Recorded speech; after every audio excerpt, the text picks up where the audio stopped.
The legacy of Babur should be erased from this country in every way. Nobody should do the crime of identifying present-day Muslims with this man, because he is not a devout Muslim by any standards. Ram never claimed he is a Hindu, but today he is an icon in this country because he is exuding the right kind of qualities which are necessary to build great civilizations in this world.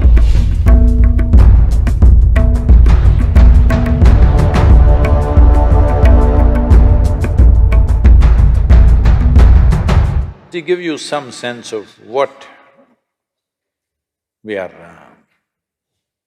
two different dimensions of what it is and why we must be careful about what stand we take is… Ram is over 6,000 years ago. What he did not do, lot of dissection happens in South India about him. North India doesn't dissect him, they just worship him. Southern India dissects him a little bit.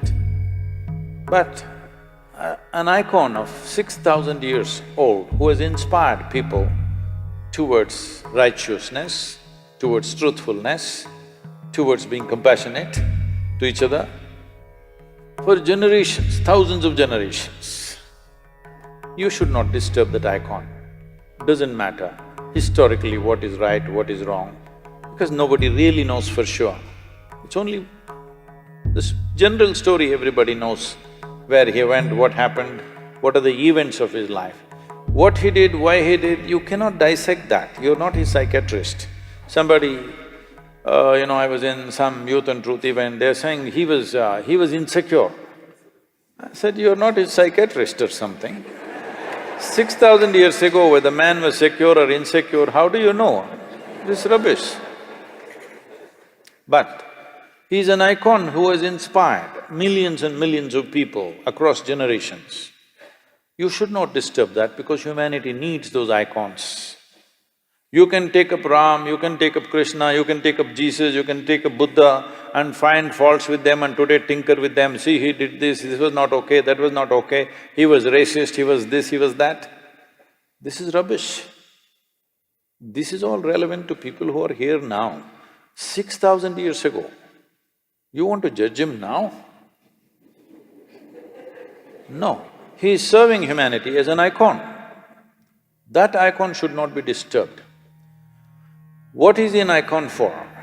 He's an icon of stability, not impetus action. When action is needed, he is very decisive, but never reacts to anything, he is conscious action. Even if it's war, he will do war. Surrender, he will do surrender. Give up his kingdom, he will do give up his kingdom. But everything consciously in a balanced way. This is what we are worshipping him for, because he has a freedom of going through the drama of life, extreme drama in his life, but he goes through the drama effortlessly. He goes through the drama without reacting. He goes through the drama without any sense of angst or anger against anybody. When he kills Ravana, who stole his wife and causing havoc, he comes and repents for his death, that I had to do this. This is a kind of man, you don't disturb him. Well, at least that's a story, don't disturb the story. Geographically, was he born in Ayodhya? Yes. Was he born in this point? Come on, do you know in which point you were born? Hello? Forget about a man 6,000 years ago, you're still living. Do you know exactly at which spot your mother delivered you? I'm asking, does anybody know? No, so it's ridiculous argument. Now Babur. Babur is the third generation after Genghis Khan. This Mongol empire, Mongols, slowly the word Mongol became Mughal in India, it's Mongol. This Mongol empire expansion for a period of 90 years to 100 years killed over 40 million people. 40 million people. Of those times, it was nearly 10% of the world's population. Understand? 10% of the world's population, they killed not with a nuclear bomb, with swords, very energetic people. I'm saying it takes a lot of activity to kill 10% of the world's population, isn't it? Just with swords and spears. So wherever Genghis Khan went, he made a rule. All the males, wherever he conquered, all the males who were above the height of a cartwheel, those days the height of a cartwheel, which went with the armies, was always about 38 to 39 inches, about that much. Anybody who is above that height was killed. And then it is a practice of the Mongols to pile up all the severed heads into a big mountain. So the women were taken as slaves to service the soldiers, or they were sold in various markets across Middle East, Europe, everywhere they were sold.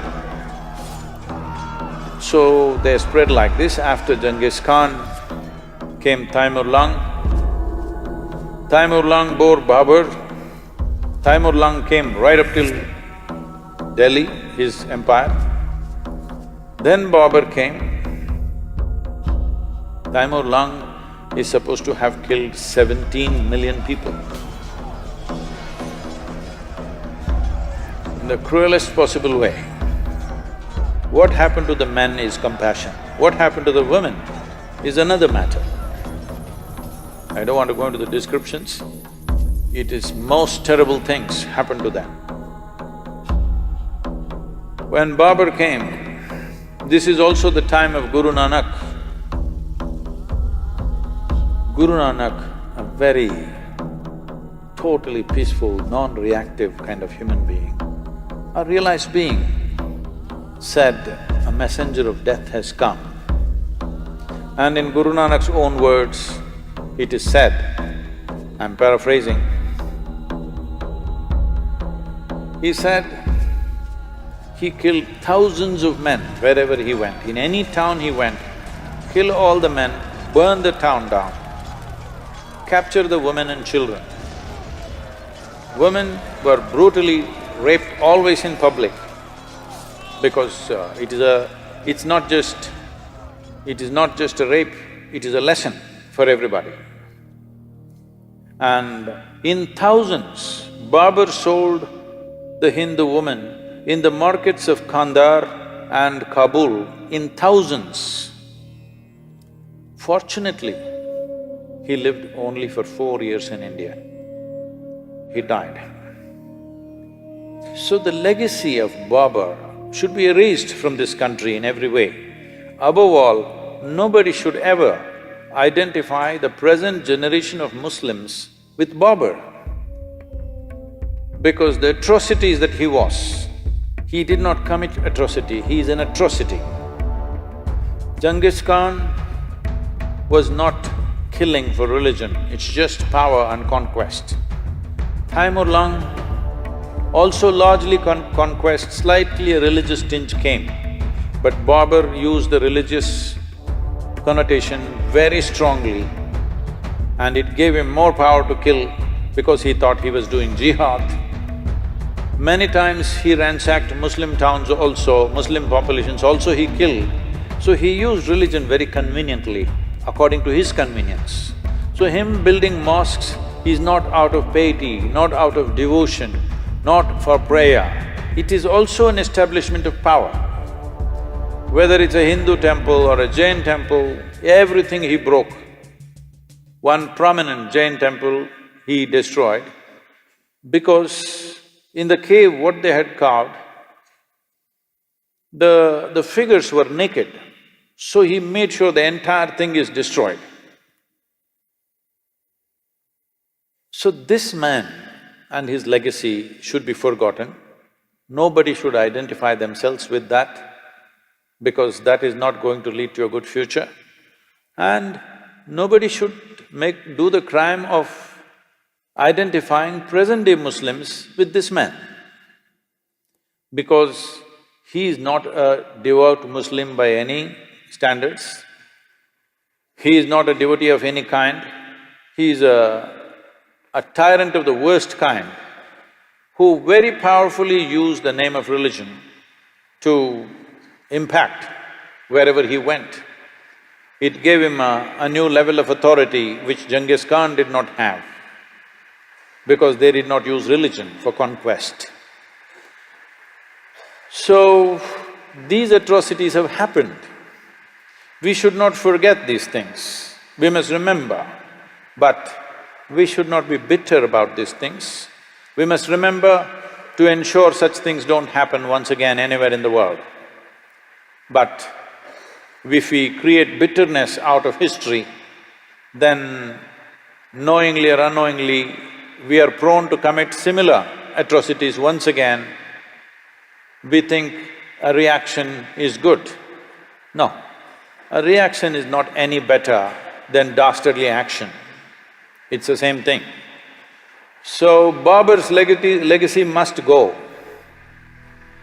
Ram, don't see him as a religious person because he never said, I'm a Hindu. Hello? Did he ever say, I'm a Hindu? He represents this culture as an icon of stability, balance, peacefulness, justice. Wherever he went, he always looked at it, how to give justice to the people.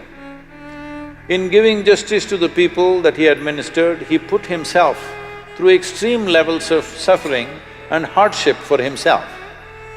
This is a man that you need. I want both the Hindus and the Muslims to remember, Ram never claimed he's a Hindu, but today he's an icon in this country.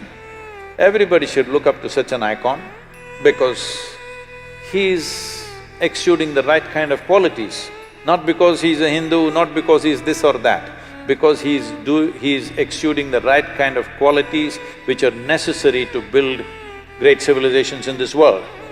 And in many ways, the time of Rama became a kind of a fulcrum to build this civilization in the 6,000 years.